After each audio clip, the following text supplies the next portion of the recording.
Sin duda, tener que dejar ir a un ser querido es uno de los retos más grandes que puede enfrentar un ser humano. Sin embargo, la muerte es un fin inevitable, y enfrentarla con fortaleza y resignación puede ser de gran ayuda tanto para la persona que se va como para nosotros mismos. En entrevista para Enlace Judío, Miriam Israel, profesional en estudios de tanatología, nos brinda herramientas para aprender a dejar ir a un ser querido, enseñándonos a cerrar siglos. Y tal vez, y ya con las herramientas pertinentes, aprendamos a dejar ir, aprendamos a extrañar, sin sufrir.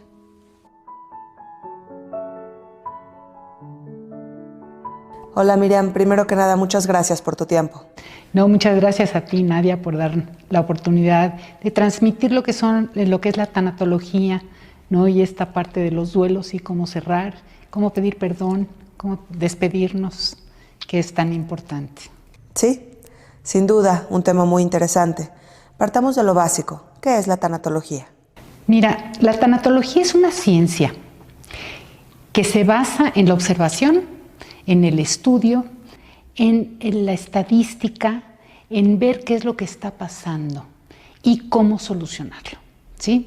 La tanatología es toda una ciencia que nos enseña los pasos por los que se atraviesa cuando tenemos un duelo. Un duelo se vive cuando tenemos una pérdida, no importa de qué tipo de pérdida sea, pero tenemos duelos a lo largo de la vida que no nos damos cuenta que son pérdidas reales y vamos haciendo como que no pasa nada, ¿no? Y entonces vamos teniendo pérdidas que nos van haciendo muy fuertes, tan fuertes que nos generan una coraza en el corazón, en el pecho, que no permite que entre ningún dolor, pero tampoco entra ninguna alegría, porque nos bloqueamos. Muchas veces dicen por ahí que la gordura, ¿sí?, tiene que ver con esta coraza que se va formando afuera de nosotros. Y entonces lo importante es que la tanatología te va llevando de la mano para que vayas rompiendo poco a poco esa coraza, ¿sí?, y puedas llegar realmente al fondo de tus emociones y puedas entender tus emociones sin sufrir, ¿sí? La tanatología tiene pasos que pueden vivirse de forma desordenada, pero generalmente son 5 pasos. El primero es esta parte de la negación. Esto no me puede estar pasando a mí. ¿Por qué mi papá y no el borracho de la esquina? ¿No? Luego viene una parte del enojo, ira, que va desde lo más profundo del ser. O sea, no es nada más un enojo cualquiera. Realmente es una ira. ¿Y contra quién me voy? Contra el que tengo más cercano. Muchas veces los pacientes, ¿contra quién se van? Contra el cuidador primario. Y entra un gran coraje al cuidador de decir, si yo lo estoy cuidando, ¿cómo es posible que me esté agrediendo de esta manera? Porque no entendemos que es parte del duelo que está viviendo el propio paciente. O los hermanos, Nadia, cuando los hermanos nos peleamos porque está muriendo mi papá y no entendemos esto, que tú estás viviendo lo mismo que yo, pero nos vamos a llorar a las esquinas, ¿sí? Y no nos acercamos para decir, híjole, manito, cómo me duele que papá esté muriendo. Y entonces nos peleamos. Es parte de la ira, es parte del enojo.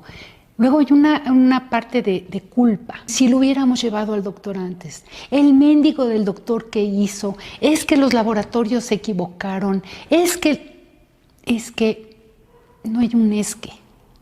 ¿Sí? Siempre estamos buscando un culpable de lo que está sucediendo.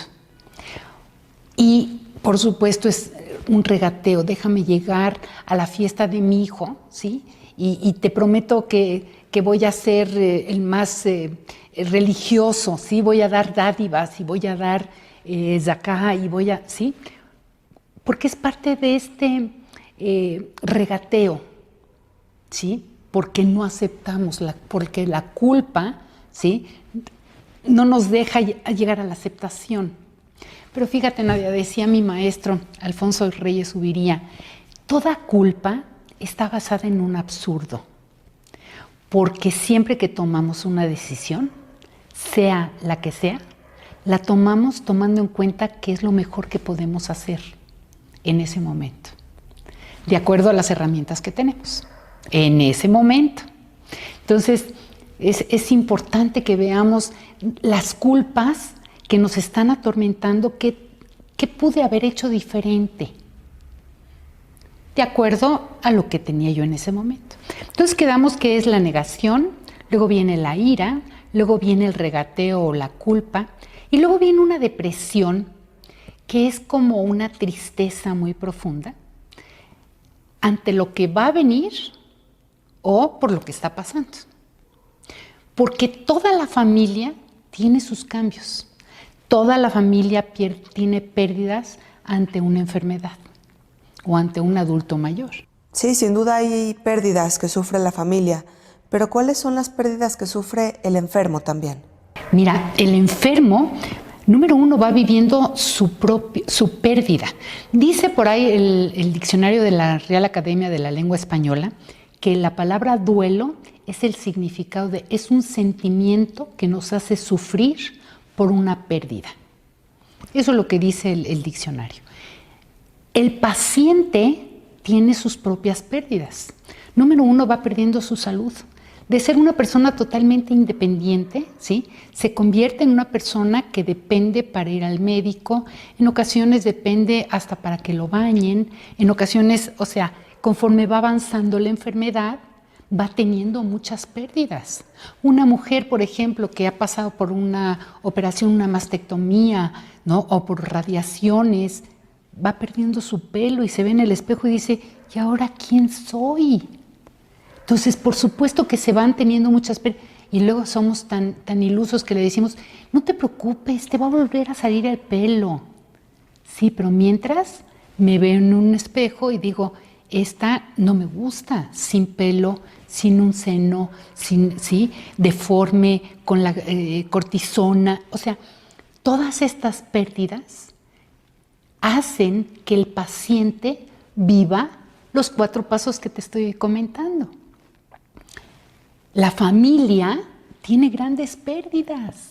¿Por qué? Número uno, está muriendo mi papá, lo voy a perder. Él es el pilar de la casa, él es el que trae el dinero a la casa. Y ahora, ¿quién va a traer el dinero? Hay pérdidas desde al grado que dejamos de salir con las amistades por cuidarlo. Y lo hacemos con amor, pero al mismo tiempo, hijo, me perdí la muestra del cine porque tuve que estar cuidando a mi papá. Y mi hermano no vino, a él le correspondía estar aquí y entonces yo me perdí la muestra del cine.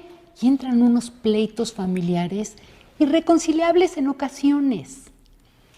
Pero no nos damos cuenta que lo que realmente estamos peleando, lo que realmente estamos viviendo, es el gran dolor que nos genera la pérdida de papá. Sabemos que va a morir.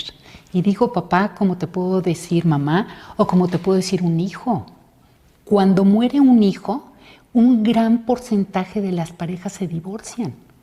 Porque empiezan las culpas, es que por tu culpa, es que tú no lo cuidaste, que tú no le hiciste, y no nos damos cuenta que lo que estamos viviendo los dos es un gran dolor por la muerte de nuestro hijo. Y entonces, cuando comprendemos que tenemos este proceso, este procedimiento, primero es la negación, después la ira, después viene la culpa, después viene la depresión. Todos estos 4 van de arriba a abajo, de abajo a arriba, o sea, no hay un orden, ¿no? Y puedes llegar al 4 y regresar al 1 y luego irte al 3 y luego irte... Sin embargo, la única forma en que realmente podemos entender esto es cuando aceptamos que lo que está sucediendo es una realidad. Y ahí dejamos de sufrir. Sin embargo, la muerte no es la única pérdida que sufrimos. Pasamos por varias pérdidas también a lo largo de la vida. ¿Cómo cuáles podrían ser? Mira, por ejemplo, un cambio de colegio. Para empezar, cuando somos pequeños, cuando muere una mascota, ¿no? Que papá dice, no te preocupes, te compro otra. No, pero realmente es mi mascota, yo quiero esta mascota. Cuando, por ejemplo, nos cambiamos de un colegio a otro, cuando nos cambiamos del otro colegio, de la primaria a la secundaria, de la secundaria a la preparatoria, vamos dejando atrás a nuestros compañeros, vamos dejando atrás a nuestras amistades.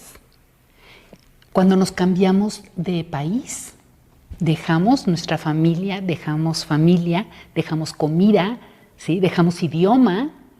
Cuando tenemos un matrimonio, es una gran pérdida. ¿Por qué? Porque pierdo mi individualidad. Dejo de ser una para convertirme en dos. Dejo de tomar decisiones para mí sola porque tengo que compartir mi closet. Tengo que compartir mi cama. Y entonces no me puedo levantar a las 3 de la mañana, ¿sí? Y prender la luz porque tengo una pareja. Entonces, en los momentos felices también se pueden sufrir pérdidas. Por supuesto. No tiene que ver una cosa con la otra. Claro que se va de la mano, Nadia, y no lo entendemos. Por ejemplo, un parto es una gran pérdida. Es una gran pérdida porque la mujer, de ser una persona, somos dos. Mi cuerpo ya no vuelve a ser el mismo. ¿Te acuerdas el bikini que usaba yo antes? No, pues ya no lo puedo usar y menos con la cesárea. No vuelvo a dormir igual. Vamos teniendo pérdidas, ¿sí? Que si no nos damos cuenta, nos vamos separando. Y como generalmente no nos comunicamos con el marido viene y quiere platicar o quiere tener intimidad y por supuesto yo no quiero nada, lo que quiero es dormir, quiero descansar y no nos entendemos. Y es un duelo lo que estoy viviendo, es una pérdida de individualidad. Y estoy perdiendo a mi pareja porque ya no somos dos, ahora somos tres. Y tenemos que negociar qué vamos a hacer para estar los tres en paz. Pero la muerte, Miriam, la muerte es la más definitiva de todas las pérdidas. ¿Cómo podemos quitarnos ese miedo a la muerte? Una de las formas que tenemos para perderle miedo a la muerte, número uno es hablando de ella. Nosotros estamos acostumbrados a hablar de la vida, pero no de la muerte. Con los niños es un tema tabú. Con los papás es un tema tabú. No tenemos esta tranquilidad de hablar de la muerte. No vaya a ser que la llamemos. Por eso la gente no hace testamento. Porque dice, no, si yo hago testamento no vaya a ser que vaya a llamar a la muerte. Y le tenemos mucho miedo. Los mexicanos decimos que nos burlamos de la muerte y tenemos... No es miedo, es pavor. Sin embargo, fíjate, Nadia, cuando nosotros comprendemos qué es la muerte, pues es la cesación de los signos vitales. Cuando hablamos de la muerte de una persona, cuando nosotros comprendemos que lo que está muriendo no es mi papá, es el cuerpo que ya no sirve, el cuerpo de mi papá, a través del cual se manifiesta mi papá, que ya no sirve. Y eso es lo que va a morir, eso es lo que voy a enterrar. Cuando puedo verlo con esta frialdad, ¿sí? Cuando puedo comprender que el cuerpo físico es a través del cual nos manifestamos, puedo dejar de sufrir. Y en estos procesos difíciles, ¿cómo podemos ayudar a que un familiar enfermo se vaya con la mayor paz y tranquilidad posible?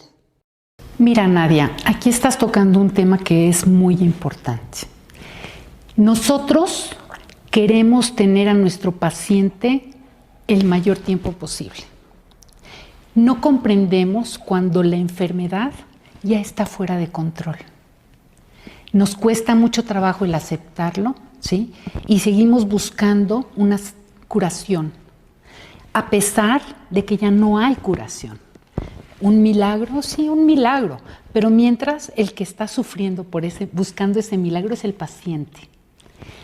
Hay algo que se llaman, es un modelo de atención que se llama cuidados paliativos, que es un modelo que ayuda a la familia y al paciente cuando la enfermedad ya está fuera de control, dejando de buscar la sanación para buscar el confort del paciente. Y entonces, en lugar de seguir con las quimioterapias, que ya sabemos que no van a hacer nada, lo único que van a hacer es alargarnos la agonía. Lo vamos a llevar al hospital y lo vamos a tener una semana en terapia intensiva con el suero, con el tubo, ¿sí? Que no puede entrar la familia porque lo quiero tener 2 días más, a ver si existe una curación en 2 días más. Porque no aceptamos lo que está sucediendo. Y desgraciadamente los médicos no saben, ¿sí?, decirle a una familia, ya no hay nada que hacer. Y la familia llegamos con el médico y le decimos, haga todo lo que pueda para sanarlo. Y no nos damos cuenta que lo que estamos haciendo nada más es alargar la agonía del paciente y de la familia. Y el desgaste físico, emocional y económico que se genera en la familia. Y aquí es cuando hay un pleito familiar, porque hasta dónde vamos a llegar. Y económicamente hasta dónde podemos llegar. Y cuánto nos cuesta tener a un paciente en terapia intensiva cada minuto. Cuando muchas veces no tenemos el dinero. Pero no es que nos vamos a parar porque no tenemos el dinero, vamos a darle lo mejor. Sí, pero ¿hasta dónde vamos a seguir alargándole la agonía? Esto es bien importante que lo comprendamos. Si después de esto podemos entender que podemos despedirnos, ¿sí?, con amor, el tenerlo en cuidados paliativos no es que no hay medicamentos, no es que no hay tratamiento, no, sí hay y hay muchos. Lo más importante es tener al paciente sin dolor.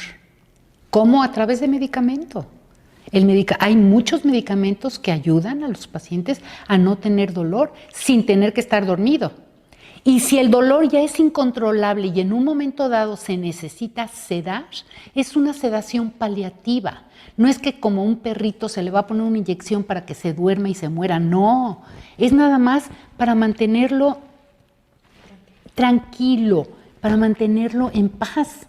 Cuando trabajo con las familias, yo les sugiero 4 puntos para poder despedirnos con el corazón, para poder cerrar, para poder dejarlo ir.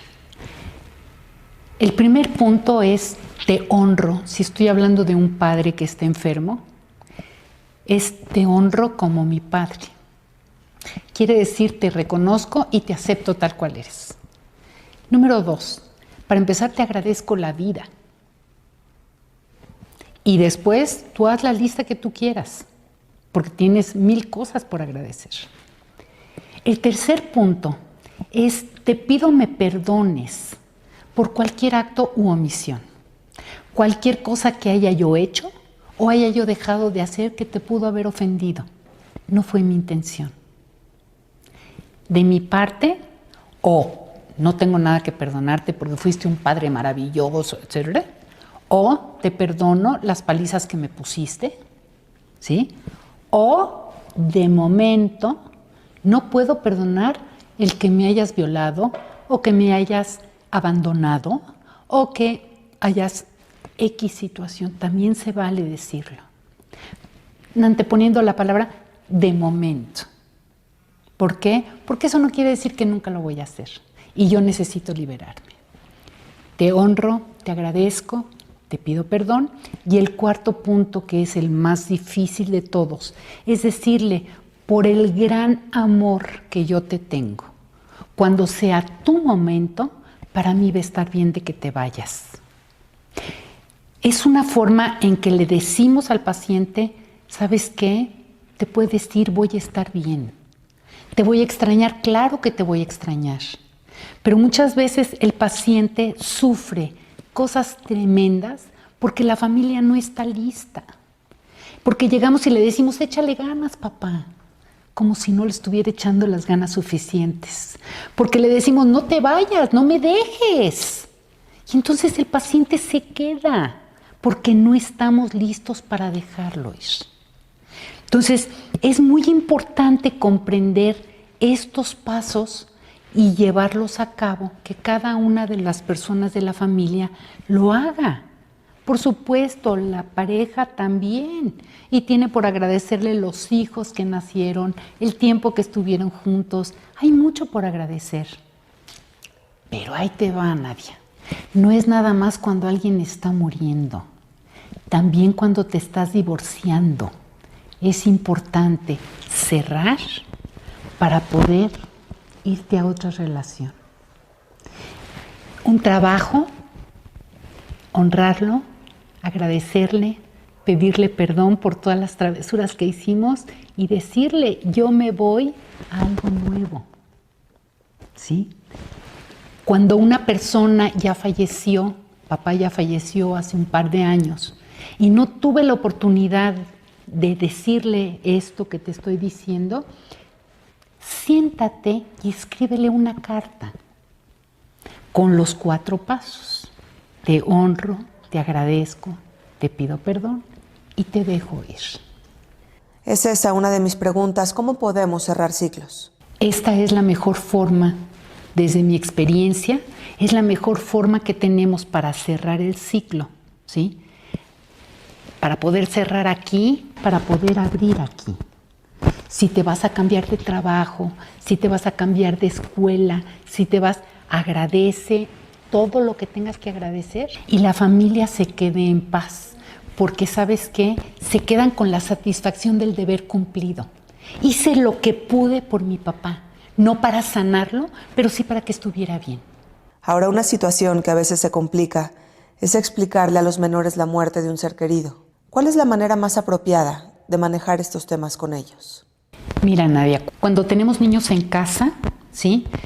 Y está muriendo el hermanito, o está muriendo mamá, o está muriendo el abuelo, es importante que ellos estén ahí presentes y nos ayuden a cuidar al paciente, llevándole un vasito de agua, prendiéndole y apagándole la luz, acompañándolo a que vea la televisión o leyéndole un cuento. Involucramos a los niños, ¿sí?, en esta despedida.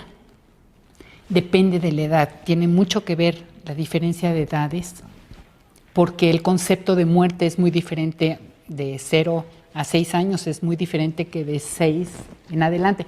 Pero ya sabes, no hay una regla real, pero cada edad es diferente. Es importante involucrarlos en el cuidado del paciente, aunque sean cosas pequeñas, y por supuesto que estén participando en lo que está sucediendo. Cuando tú le dices a un niño que, te voy a poner un ejemplo, un niño va al hospital, ¿sí?, muere en el hospital, es el entierro y llega la mamá sola a la casa. Se queda el hermanito diciendo, ¿y dónde quedó mi hermanito? ¿Se lo tragó el hospital? Eso es lo que en su mente se queda. Si no le explicamos lo que está pasando, se queda con se lo tragó el hospital. Y cuando mamá tiene que volver a ir al hospital, ya sea a dar a luz o una operación del apéndice, no quiero, porque te va a tragar el hospital. O no quiero ir yo porque me va a tragar el hospital. Es muy importante cómo hablamos con los niños. Hay un ejercicio que yo les sugiero que hagan, que es poner una película del gusano a la mariposa, ¿sí? Cómo va el gusano, se hace el capullo, cómo va creciendo hasta que nace la mariposa. Y entonces esta mariposa es la trascendencia de un ser humano. Es muy importante que los niños estén involucrados. Si tú me preguntas, ¿sí?, ir a un velorio, yo te diría, claro que sí. Si es el velorio de mamá, de papá o de un abuelo, todas las religiones tienen su sabiduría. Y es importante seguir los pasos de cada una de las religiones que llevemos, porque cada quien tiene la suya. Y desde ahí tenemos que respetar y transmitirle a nuestros hijos, ¿sí?, lo que se está viviendo. Pero claro, creo que hay que involucrar a los niños siempre. Pero es bueno que los niños vean y se despidan de un familiar enfermo, aunque éste no esté en las mejores condiciones físicas. Yo considero que es importante que un niño se despida, ¿sí?, de su ser querido con los 4 pasos, porque los niños también tienen mucho por agradecer, porque los niños también tienen mucho por qué pedir perdón en un momento dado, ¿no? Y decir, depende también la cercanía que hay. Miriam, una vez que nuestro ser querido se fue, ¿cuál es la mejor manera de honrar a nuestros muertos? ¿Cómo podemos manejar nuestros duelos? Mira, Nadia, las grandes instituciones han nacido de una gran pérdida. Cuando muere un ser amado, nosotros nos podemos dar. Decían por ahí mis maestros, cuando tengas el hueco en el estómago, llénalo de amor y dalo. La mejor forma que nosotros tenemos para honrar a un muerto es dando tzedaká, ¿sí? Es dándonos nosotros mismos, dar algo de nosotros. Por ejemplo, dar una beca, si murió un hijo, dar una beca en su nombre, en una escuela en la que lo necesite, dando nuestro tiempo yendo con adultos mayores a leerles. Si mamá es quien murió, ir el 24 de diciembre o ir en Rosh Hashanah a dar de nuestro tiempo, ¿sí? Cocinando, dando lo que a mi mamá le hubiera gustado que yo diera. O tejiendo colchitas para niños en un orfanatorio, o yendo a un orfanatorio a tocar a los niños. O ahorita, por ejemplo, dando el donativo para la gente que lo necesite. Yo les digo, el mejor momento para limpiar los closets del ser querido que ya no está es ahorita, porque esa ropa se necesita. Es indispensable ahorita donar la ropa, los alimentos, los medicamentos, todo lo que tenemos, ¿sí? Para limpiar. Porque esa es otra. Tenemos que limpiar los closets, tenemos que limpiar la casa. No te estoy diciendo de quitar las fotografías, pero sí la ropa que ya no la utilizamos, hay que regalarla. ¿Sí? Ese cuarto que ya no se está usando, en lugar de cerrarlo, hay que ver qué vamos a hacer ahí adentro. Porque cuando muere un ser querido, lo que necesitamos es reorganizar nuestra vida ya sin él. Darle un significado diferente a lo que hacíamos con él para hacerlo con otras personas. Finalmente, Miriam, ¿por qué el ser humano sufre ante sus pérdidas? ¿Es parte de la naturaleza humana? El ser humano sufre porque creamos expectativas.